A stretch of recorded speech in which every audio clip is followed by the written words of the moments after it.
Ondas de 9 metros estão batendo no casco do navio. Água gelada está entrando pelo teto, inundando os corredores e se acumulando no chão das cabines. Todos os outros navios de cruzeiro na região já saíram do caminho da tempestade, mas o Norwegian Breakaway seguiu direto para ela. Para piorar, o capitão não disse uma palavra. Então, como 4.000 passageiros acabaram no meio de um pesadelo em alto mar, não foi um acidente inesperado. Aqui está exatamente o que aconteceu. Na véspera de Ano Novo de 2017, Cristina Mendes estava tirando uma folga com sua família, incluindo seu filho autista de 20 anos e sua filha de 6 anos. Eles não poderiam estar mais animados para chegar ao Caribe e aproveitar um pouco de sol no inverno. Os primeiros dias foram tranquilos. O Ano Novo veio e passou enquanto o navio seguia para o sul, rumo às quentes Bahamas. Então, em 2 de janeiro, o Breakaway parou em Great Stirrup Cay, a ilha particular da Norwegian Cruise Line, e os passageiros desembarcaram em pequenos barcos de apoio. O tempo estava calmo no início, mas conforme o dia avançava, a água ficou mais agitada e o vento aumentou. Quando os barcos de apoio trouxeram as pessoas de volta ao navio, as coisas ficaram difíceis. A maioria dos passageiros provavelmente nem percebeu isso. O que eles não sabiam era que os meteorologistas já vinham soando alarmes há dias, 2 dias antes do Norwegian Breakaway deixar as Bahamas. O Centro de Previsão Oceânica do Serviço Nacional de Meteorologia havia alertado para condições marítimas muito perigosas no Atlântico esperadas para mais tarde naquela semana. Na manhã do dia 3 de janeiro, os alertas ficaram mais específicos. A previsão agora descrevia uma tempestade poderosa com ventos de força de furacão subindo pela costa. Ventos acima de 145 km por hora, com o mar chegando a 10 metros e ondas mais altas que um prédio de 3 andares. A tempestade foi chamada de Tempestade de Inverno Grayson, e a parte mais perigosa dela era o que os meteorologistas chamam de ciclone bomba. A pressão caiu tão rápido que basicamente se transformou em um furacão de inverno. O Norwegian Breakaway não é um navio pequeno, com mais de 326 metros de comprimento. É o tipo de embarcação em que você até esquece que está no mar. Com restaurantes, piscinas e decks de entretenimento, na maior parte do tempo o oceano é apenas o pano de fundo, mas nem mesmo um navio tão grande consegue enfrentar o mar durante suas tempestades mais violentas. Tempestades tão fortes fecham cidades inteiras, quanto mais navios de cruzeiro. Outros navios viram as mesmas previsões e permaneceram ao sul. A Royal Caribbean, por exemplo, confirmou que seus navios estavam em segurança longe da tempestade quando ela atingiu. Mas o navio de cruzeiro decidiu tomar uma decisão diferente. Mais de 12 horas depois desse aviso ter sido emitido, por volta das 18 horas, o Norwegian Breakaway deixou as Bahamas e seguiu para o norte em direção a Nova York. E a tempestade. Os passageiros não faziam ideia. Alguns perceberam que a água estava ficando mais agitada e o vento aumentando, mas a tripulação não estava contando a ninguém o que o navio estava prestes a enfrentar. Um deles depois lembrou: "Você realmente sentia que estava sendo deixado no escuro sem saber de nada?" Um analista do tempo analisou mais tarde a rota do navio e disse que estava claro que o cruzeiro havia decidido atravessar a tempestade, em vez de ser pego de surpresa. O navio pode ter tentado contornar a borda oeste para evitar o pior, mas todos os modelos de computador mostravam ventos com força de furacão dos 2 lados da tempestade. Não havia um caminho seguro, o Breakaway estava indo para o norte e a tempestade também. No dia seguinte, o oceano mudou, as ondas aumentaram e o navio começou a ser sacudido violentamente, as pessoas começaram a ficar enjoadas. A tripulação tentou continuar normalmente, mas o navio estava balançando e rolando tão violentamente. Isso, quando tentaram servir o jantar, os pratos, copos e tudo mais deslizaram das mesas e se espatifaram no chão. O navio deles inclinou tanto para um lado que andar pelos corredores parecia escalar uma colina. Um passageiro disse depois que, dependendo de onde você estivesse, sentia como se estivesse escalando, porque o navio estava literalmente de lado. Então a água começou a entrar. Ela jorrava do teto, vazava pelos poços dos elevadores e entrava pelas portas de vidro deslizantes das varandas. Cabines. Os carpetes estavam ficando encharcados e água fria estava se espalhando pelo chão. Alguns hóspedes tinham quase 5 centímetros de água nos quartos. Para Cristina Mendes e sua família, a cabine deles se transformou em um verdadeiro pesadelo. A água vazou e estava tão fria que parecia ter picolés nos quartos, além do banheiro totalmente alagado. Como estávamos inclinados, a água jorrou para fora. Havia vidro quebrado por toda a parte e os chuveiros estavam explodindo. As pessoas não conseguiam andar pelo corredor sem cair e então anoiteceu. Foi aí que tudo ficou realmente ruim. Os passageiros foram jogados para fora de suas camas. Uma mulher descreveu ter sido lançada pela cabine atravessando o quarto. Caí no banheiro. Depois me levantei, voltei para a cama e orei. Foi assim que me senti aquela noite. Outro passageiro acordou com o som de tudo caindo das prateleiras e copos se quebrando no escuro. Mas, incrivelmente, nenhum anúncio foi feito enquanto a tempestade rugia e a água entrava. O capitão quase não disse nada. Quando ele falava, era sempre a mesma mensagem repetidas vezes. Senhoras e senhores, estamos em mares agitados e estamos otimizando nossa velocidade e rota para minimizar o movimento do navio. Cristina disse. O capitão nunca lhes disse onde estavam, quão longe de Nova York ou a que velocidade estavam indo. As atualizações eram esporádicas e vagas.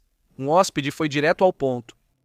O capitão deveria ter nos informado um pouco mais, mas ele só ficava dizendo: estamos em mares agitados. Bem, não é novidade, estamos mesmo em mares agitados. Então os passageiros tiveram que descobrir por conta própria. E quando descobriram, ficaram apavorados. Muitos deles deixaram seus quartos e foram para as áreas comuns. Dezenas se reuniram no átrio do navio e tentaram dormir no chão frio. Alguns passageiros estavam andando pelos corredores com coletes salva-vidas. Outros estavam dormindo nos corredores porque a água tinha tornado seus quartos inabitáveis. Um deles descreveu: as pessoas no átrio simplesmente se encolheram em posição fetal com cobertores, puro pânico.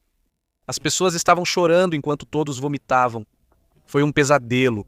Estava tão inclinado que eu tremia. Outro passageiro não achou que fosse sobreviver à noite. Eu estava me segurando pela minha vida. Sinceramente, eu não tinha certeza se iríamos conseguir passar pela noite.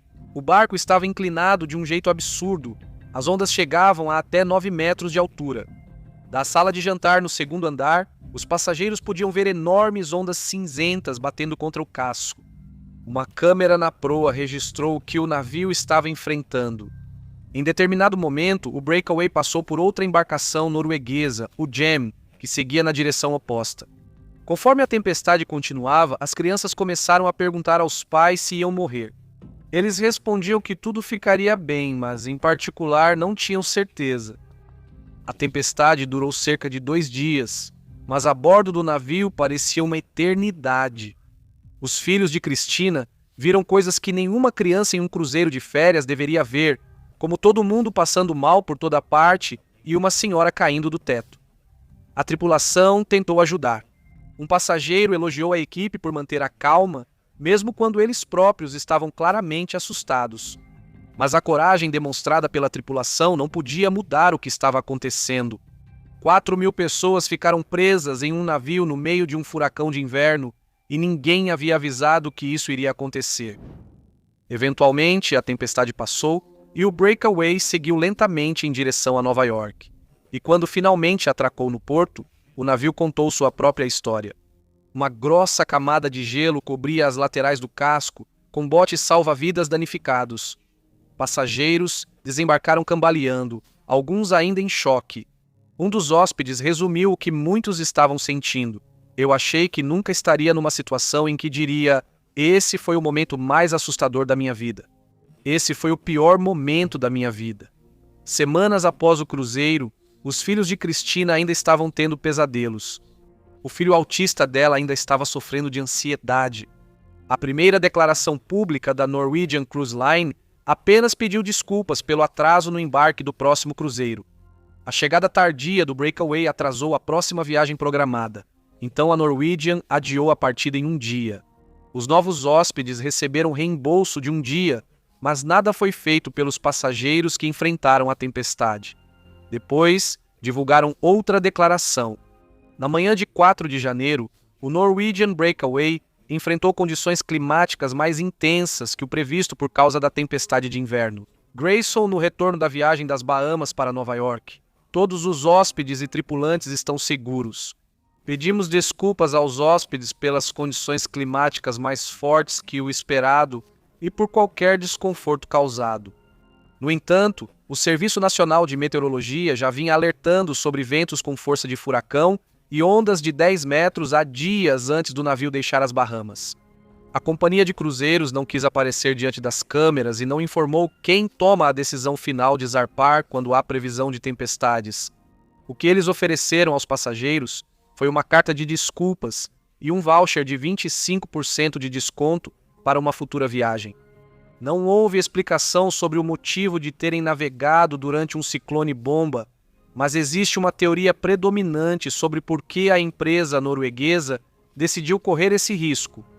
O navio estava no final de sua viagem e uma nova viagem de 2 semanas estava programada para partir de Nova York assim que o Breakaway retornasse. Se o Breakaway atrasasse seu retorno, o próximo cruzeiro seria prejudicado e o impacto financeiro seria significativo. A Guarda Costeira opinou sobre quem é o responsável em uma situação como essa, dizendo que restrições podem ser impostas a portos específicos devido a tempestades. Mas, a menos que o porto realmente feche, a decisão de navegar em meio ao mau tempo fica a cargo do capitão e, neste caso, o porto não fechou. Marinheiros profissionais que discutiram o incidente apontaram que contornar uma tempestade daquele tamanho teria significado um atraso de dias, não de horas. Eles entenderam a pressão comercial, mas também disseram que a tempestade estava muito bem prevista. Um deles citou um velho ditado do setor: a programação é flexível, o navio não. Parte do alagamento pode ter tido outras causas também. As piscinas nos convéses superiores provavelmente não foram esvaziadas antes da tempestade. Com o navio balançando, toneladas de água das piscinas podem ter transbordado e descido pelas escadas aos convéses inferiores. A água também pode ter entrado pelas portas das varandas abertas por passageiros que não conseguiram fechá-las. Mas esses detalhes não respondiam à verdadeira pergunta: por que o navio estava ali, afinal? Um ano depois, cerca de 200 passageiros processaram a Norwegian Cruise Line no Tribunal Federal. Eles os acusaram de negligência por navegarem conscientemente em direção à tempestade. Disseram que as condições a bordo os fizeram temer genuinamente por suas vidas. Em maio de 2019, o caso foi arquivado sem prejuízo. A Norwegian Cruise Line recusou-se a comentar, mas desde então concordou com um acordo com alguns dos passageiros. De acordo com alguns relatos, 4.000 passageiros embarcaram no Norwegian Breakaway, esperando por uma semana de diversão, sol e sonhos de uma vida realizados. Eles voltaram para casa com pesadelos. Se você achou este vídeo interessante, por favor, considere se inscrever. Isso está ajudando muito.